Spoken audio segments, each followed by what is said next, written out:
Bom, são quase 36 horas desde que nós conhecemos o resultado da eleição e o presidente Jair Bolsonaro segue em silêncio, não se manifestou nem sobre a derrota nas urnas, não parabenizou o adversário, não agradeceu seus apoiadores pelos votos, não disse palavra a respeito do que está acontecendo no Brasil, segue lá, em seu silêncio, que tem muito pouco de misterioso, né?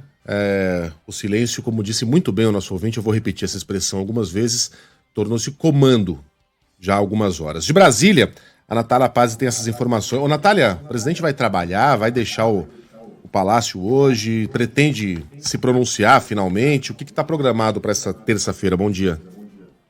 Oi, Megali, muito bom dia para você, para Carla, para Sheila e para quem nos acompanha. Para a gente ter uma ideia, o último pronunciamento de Bolsonaro foi no domingo, no Rio de Janeiro, após votar na sessão eleitoral, então, no Rio de Janeiro, onde ele disse que estava otimista aí de que iria ganhar as eleições. Desde então, silêncio total e hoje, terça-feira, expectativa, claro, pelo pronunciamento, por alguma fala do presidente Jair Bolsonaro sobre essa derrota nas eleições presidenciais para o presidente eleito Lula e também agradecendo os eleitores qualquer tipo de manifestação, inclusive sobre esses bloqueios que estão acontecendo em todo o Brasil. A informação que a gente tem é de que Bolsonaro não deve contestar o resultado das urnas, mas ele também não deve parabenizar Lula. E por enquanto a gente não sabe ao certo como vai ser a agenda de Bolsonaro. Ele segue no Palácio da Alvorada em silêncio e a gente não sabe se hoje ele permanece o dia todo lá ou se ele vai fazer da mesma maneira que ontem, que por volta das 10 horas da manhã ele seguiu para o Palácio do Planalto, onde teve várias reuniões.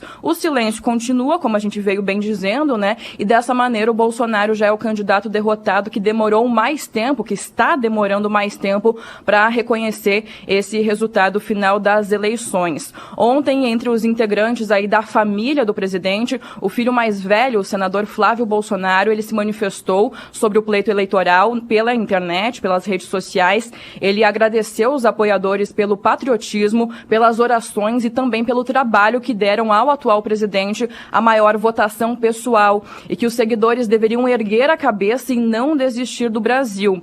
Ontem pela manhã o Flávio esteve no Palácio da Alvorada, como a gente acompanhou. Também estiveram lá o Major Cid, que é o ajudante de ordens da presidência, e também o vice na chapa, o general Braga Neto. Depois, já no Palácio do Planalto, o Bolsonaro teve uma reunião com o Ricardo Barros, que é deputado, líder do governo na Câmara, e também com o senador eleito Magno Malta. No meio da tarde, vários encontros foram feitos também, mas silêncio total ainda com a imprensa, entre eles com o general Paulo Sérgio Nogueira, que é o ministro da Defesa, e também com a senadora eleita aqui pelo Distrito Federal, a Damares Alves, além também do presidente do PL, o Valdemar Costa Neto, que é o presidente do partido do PL, partido do presidente Jair Bolsonaro. Enquanto isso, claro, a campanha petista já está se movimentando, os primeiros contatos para a transição já começaram, inclusive com a interlocução do ministro Ciro Nogueira. Aliás, quem tem se pronunciado bastante, né?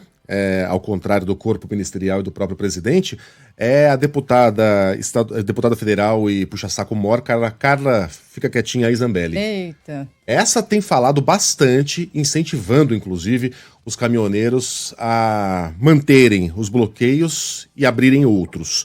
Por exemplo, a última mensagem dela, possivelmente antes de dormir, às 7 horas, foi a seguinte: e o ministro Moraes acha que tem o poder de decidir funções do executivo. Não tem. Ordens ilegais não se cumprem.